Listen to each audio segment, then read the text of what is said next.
આજે તૈયારી દર્શાવી અને આજે અમે આવેદનપત્ર મામલતદાર સાહેબને આપ્યું છે. મામલતદાર સાહેબને આવેદનપત્ર આપવાનું કારણ કે અમારે કેની સામે લડવું, કેને કહેવું, અમે જેને રજૂઆત કરવી હતી અમને કરી પણ અમને ન્યાય ના મળ્યો. એટલે હવે અમે સરકાર સમક્ષ સારી અપેક્ષા રાખીએ છીએ કે અમને ખરીદ વેચાણ સંઘની અંદર ન્યાય મળે અને અમારું યોગ્ય પ્રતિનિધિત્વ અંદર સમાવેશ કરવામાં આવે.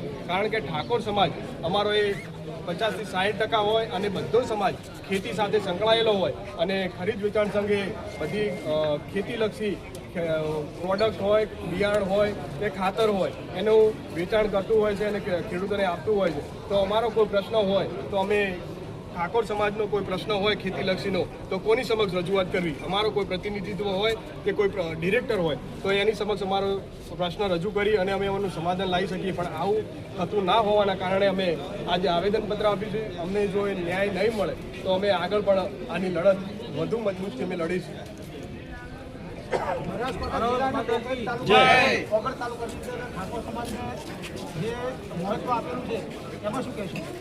યોગ્ય ન્યાય આપ્યો છે એવો ને એવો ન્યાય અમારે અહીંયા આગળ પણ જોઈએ.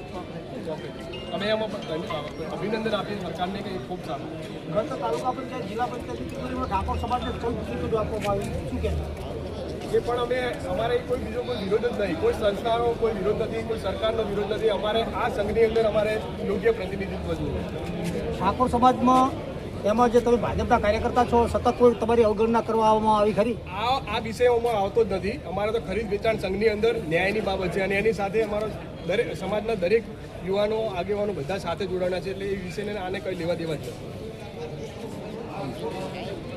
ચલો હવે